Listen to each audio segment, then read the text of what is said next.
Goeiedag, baie welkom by van hierdie voorafopnames vir die Pinksterweek vir 2026. En die tema vir hierdie week gaan oor hou mekaar vas. Gelowige mense wat mekaar moet vashou. Reeds gister by die nagmaal daarmee begin. Hou mekaar vas by die tafel van die Here. Want wanneer ons aansit by die tafel van die Here, by die nagmaalstafel, dan besef ons dat ons een is met Christus. Ook in die deelname aan die sakrament, en daar die tekens van brood en wyn. En wanneer ons dit ook so saam met mekaar geniet, is ons ook huisgesin van die Here wat dit saam geniet, en bevestig dit ook die eenheid wat tussen ons is.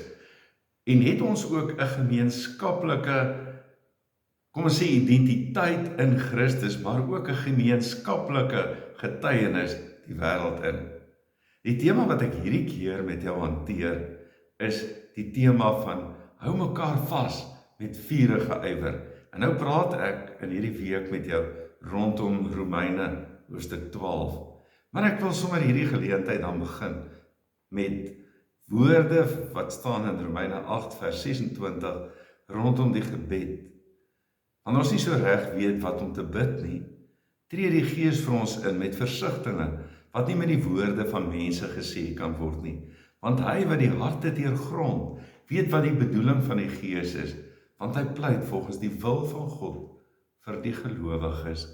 Hemel Here, baie dankie dat U ook vir ons in U wese, in U drie eenheid ook hou vas. Baie dankie, o Heilige Gees, dat U ons gebede verder neem. O Vader, baie dankie dat U ook weet, verstaan, dit wat die Heilige Gees ook ten opsigte van ons sou pleit. Baie dankie dat U teenwoordig is, Here Jesus, deur U Gees binne in ons lewens. Maak ons werklik een, ook in hierdie week. En baie dankie dat U die eenheid wat tussen ons bestaan in Christus Jesus die hele tyd ook wil kom bevestig en dit ook sigbaar wil laat word deur die wyse waarop ons ten opsigte van mekaar ook sou kon optree. Bid dat U verheerlik sal word in hierdie week in die kosbare naam van Jesus die Here. Amen. Kan ek jou groet, genade vir jou en vrede van Hom wat was en wat is en wat kom, en van die 7 geeste wat rondom die troon is, en van Jesus die geloofwaardige getuie, die eerste wat opgestaan het uit die dood, die heerser oor die konings van die aarde. Ongelooflik die energie wat gebeur binne in Handelinge rondom die uitstorting van die Heilige Gees. Daardie groot verandering wat skielik binne in die lewens van mense kom. Dat 'n mens net kan sê, daar was 'n vooraf stadium binne in mense se lewens, 'n wyse waarop hulle opgetree het, en skielik was dit net anders. En weet ons, as ons die verhaal van Handelinge lees, iets van die groei van die kerk, letterlik die uitleef van daardie beweging, wat Jesus ook vir hulle kom beloof in Handelinge 1 vers 8, maar julle moet my getuies wees, wanneer die Heilige Gees oor julle kom in Jerusalem, sowel as in die hele Judea en Samaria en tot in die uithoeke van die aarde. Emil Nolde, 'n skilder wat gelewe het so van 1867 tot 1956, hy was 'n Duits-Deense skilder gewees. Hy het nogal iets van die Pinkstergebeure op 'n treffende manier uitgebeeld in 'n skildery wat hy genoem het Pinkster. Nou jy kan gemaklik op jou internet gaan en gaan kyk Emil Nolde en Pinkster, en jy gaan hierdie beeld van hierdie 11 figure kry, hierdie prent, soos Emil Nolde dit uitbeeld. Wat eintlik iets sê van 'n herstrukturering van die kerk, 'n nuwe energie wat gebeur nadat die disippels ook gewag het vir daardie 10 dae dat die Heilige Gees ook uitgestort is. En hier in hierdie skildery kry 'n mens iets van 'n groep van 11 manspersone. Dan oor die disippels wat knus om die tafel is, Judas is nie meer daar nie, maar wat 'n mens daar sien is iets van die verwondering en die vreugde, daardie uitdrukking op die meeste van daardie figure se gesig. Hulle oë en hulle mond sommer so wyd oop. En dan, belangrik is dat Petrus baie duidelik 'n sentrale leiersposisie inneem. Maar daar is 'n besonderse uitdrukking eintlik van die verskillende aspekte van die Pinkstergebeure daarin. Die eerste is die vreugde en die verwondering van Jesus se volgelinge. Dis wat 'n mens iets daarvan raak sien. Iets van die voortsetting van Jesus se kerk, van Jesus se werk deur die kerk onder leiding van Petrus en die ander disippels. Pinkstergebeure, 'n gebeure wat gemeenskap, waarvan ek net nou ook gepraat het, gemeenskap tussen mense tot stand bring, omdat ons een Gees, die Heilige Gees ook binne in ons het. En in die skildery, die uitdrukking van iets van die nabyheid van die figure rondom mekaar. En dan ook treffend as 'n mens kyk, iets van 'n uitreiking, 'n gebaar van uitreiking na Thomas. Thomas wat ons normaalweg moes eintlik sou kategoriseer as ons oor mense sou praat wat nie maklik glo nie, om te sê die ongelowige Thomas, terwyl almal van hulle eintlik maar gesukkel het om werklik waar te glo.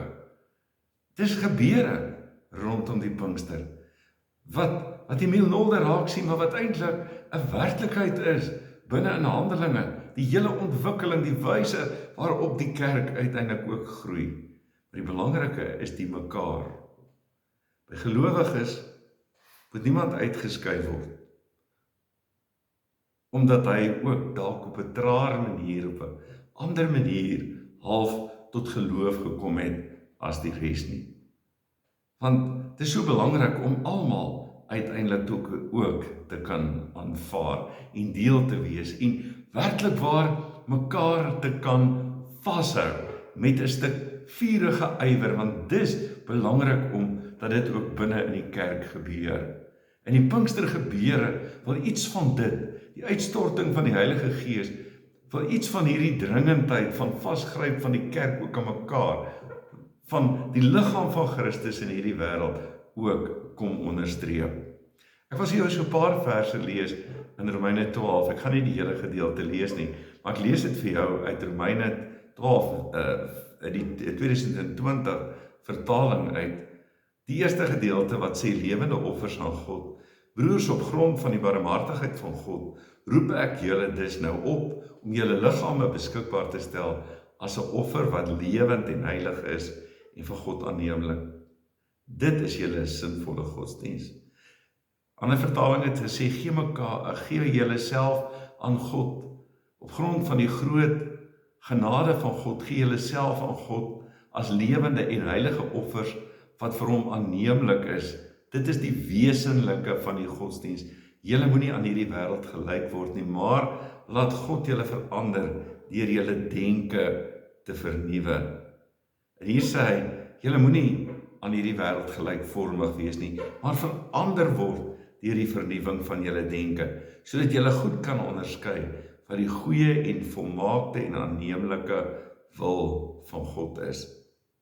Nou, die gelowiges se optrede dan in die gemeente is die volgende opskrif, maar ek wil graag daarna vers 9 toe gaan, wat die opskrif het van rigtingwysers vir die gelowige. Julle liefde, waarmee Paulus ook praat met die gemeente in Rome, waar hy tot in daardie stadium hoegenaamd nie gewees het nog nie, maar wat eintlik sê oor hoe hulle behoort te wees. As die eerste gedeelte sou gesê het dat hy graag na hulle toe wou kom, dan sou die tweede deel in hierdie deel nogal wees dat hy sou wou sê, maar hoe moet julle wees as ek uiteindelik ook by julle uitkom? Julle liefde moet ongeveins wees. Verafskiet die kwaad, hou vas aan die goeie. Julle moet mekaar lief hê met innige broederliefde. Gaan mekaar voor in eerbetoning. Moenie traag wees in julle toewyding nie. Bly geesdriftig, hou vol om die Here te dien. Verbly julle in die hoop, sê vers 12, wees standvastig wanneer julle swaar kry, volhard in die gebed. Ons moet mekaar vashou, omdat die Here ons vashou. As ons sê dat ons een is in Christus Jesus, dan beteken ons dat dit ons werklike eenheid is. En as 'n eenheid behoort funksioneer, dat ons al hoe meer iets van hierdie eenheid sal word en sal vertoon, dit wat deel van ons identiteit, dit wat deel van ons persoon is, dit wat deel van die wese van die kerk is dat ons mekaar sou vashou, omdat ons weet dat die Here aan wie ons behoort vir ons sou vashou. Maar hoe behoort dit te gebeur? Want ons lewe in 'n wêreld wat nie altyd so eenvoudig is nie. Want wat sien mense? Sien mense iets van die Pinkstergebeure by ons? Wat sien hulle by ons of wat sien hulle nie? Moenie traag wees in julle toewyding nie. Bly geesdriftig. Hou vol om die Here te dien. Die liefde moet ongeveins wees. Verafskiet die kwaad. Hou vas aan die goeie. Hang die goeie aan. So die gemeente se lewe na buite toe, sê vers 9 tot 21 eintlik. Die evangelie en die belangrike daarvan, die blye boodskap van Jesus Christus se verlossing. So in die bedeling van die Gees moet werklik in daad aan die wêreld verkondig word. Met ander woorde, dit behoort sigbaar te wees. Die verantwoordelikheid lê dan op die gemeente om na buite die nuwe tyd van God aan die wêreld te vertoon. Dan word iets van die koninkryk van God wat in Christus Jesus tot by ons gekom het, om iets van hierdie koninkryk, hierdie gehoorsaamheid, hierdie saamwees te kom vertoon. Want die dryfveer binne dit alles, die dryfveer binne in hierdie vertoning, in die verhouding tussen ons, is steeds die barmhartigheid van God. Die beste manier om dit in jou gemeenskap te wys, in jou omgewing, is ook in die optrede. En ons getuienis na buite. Wat is die probleem? Is dat ons baie keer, en ek gaan net nou verwys na die gemeente, oor hoe dit in Rome gelyk het. Is dat ons ook in ons gemeenteverhale, intussen gelowige mense eintlik te veel bagasie het na binne. Ons het te veel bagasie na binne en onderlinge bagasie. Te veel goed wat ons uiteindelik kan verdeel. As 'n mens net dink aan die disippels, as jy sou kon dink dat Petrus vir Jesus verloon het, as jy gedink het dat Thomas, dat hy gesukkel het om te glo, dan het hulle met ander woorde genoeg rede gehad om iewers ter vingers na mekaar te wys. En by ons is dit inderdaad ook so, dat ons baie keer binne in ons verhale, in ons narratiewe, binne in ons gemeenskappe, soveel bagasie het. Unclaimed baggage, sê 'n prentjie wat hier is, wat nooit uiteindelik volledig heeltemal hanteer is nie. Van die voorste denkers, deesdae sê nogal, dat gemeenskappe, geloofsgemeenskappe baie ook, mank gaan aan morele oorgawe, mank gaan aan drif, mank gaan aan passie, mank gaan aan werklike, dat daar nie genoeg politieke wil by mense ook is nie, motivering en morele ywer is nie. Hoe lyk daai gemeente se agtergrond? Die gemeente van Rome. En dan kan ons kyk ook na ons eie gemeentes en na ons eie geloofsgemeenskappe, en waar verskillende geloofsgemeenskappe uiteindelik ook by mekaar kom, om met mekaar saam te werk en behoort saam te wees en saam te werk. Want binne die gemeente van Rome, se konteks histories, kry ons hierdie woorde, die liefde moet ongeveins wees, verafskiet die kwaad, hou vas aan die goeie. Want wat het daar gebeur? Die Joodse en die nie-Joodse gelowiges het aanvanklik ongelooflik moeilik oor die weg gekom. Want mense was baie sterk groepsgebonde, en ons is mos maar so, soort soek soort. En ons wil by mekaar wees, die ouens wat voel dat hulle eeners is, wil by mekaar wees. Daar was baie duidelike grense gewees in daai stadium, tussen die wat binne was, en diegene wat buite was. Groot grense gewees. En die gelowiges vir wie Paulus geskryf het, was eintlik maar 'n klein minderheidsgroep in daardie groot wêreldstad van Rome nie. Maar hulle was ook, behalwe dit, was hulle ook 'n diverse groep wat geweldig met mekaar verskil het oor baie sake, insluitend belangrike geloofskwessies in daardie tyd. Ernstige meningsverskille met mekaar gehad het. Aan die een kant het hulle die bedreiging gevoel van die heidense wêreld wat hulle so kon opslurp. En aan die ander kant was daar die gevaar dat hulle deur hulle onderlinge verskille uit mekaar kon kom.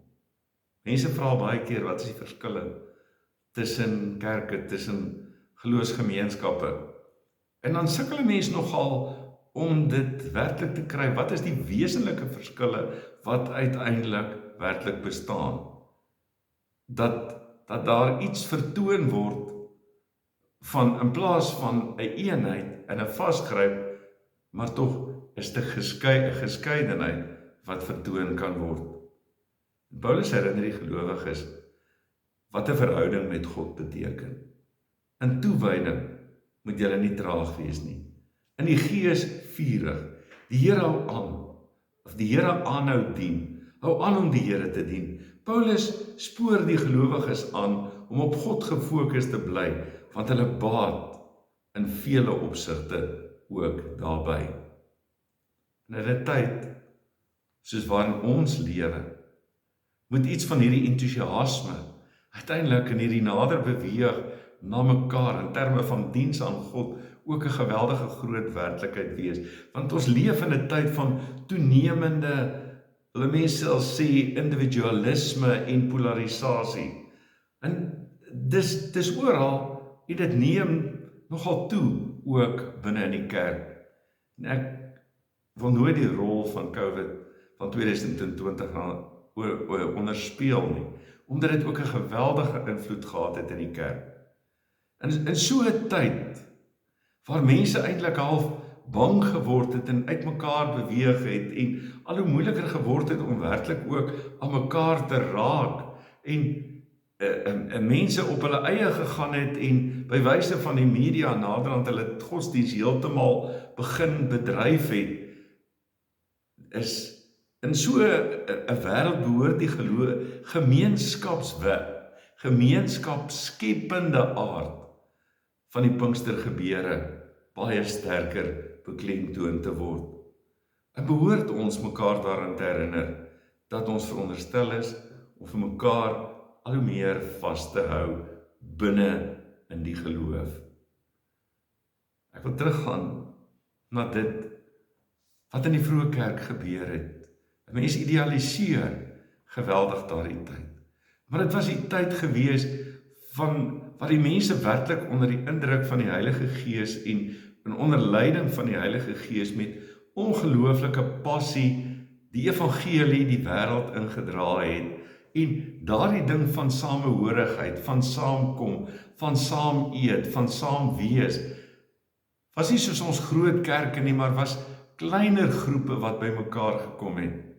En Emile Nolde verstaan nogal iets van dit ook in sy skildery, van wanneer die Here ons ook verander, dan word ons ook aangewese op mekaar en behoort daar 'n toenemende beweging ook na mekaar toe te kom en uiteindelik ook vir mekaar met werklike vurige ywer, die vurige ywer wat ons vir die Here het, behoort ons aan mekaar vas te gryp om saam iets van hierdie teken van 'n eenheid van gelowiges wat mekaar versterk en wat mekaar aanmoedig en wat gesamentlik hulle roeping in die wêreld uitleef om dit ook te kan beklemtoon en sigbaar te kan maak.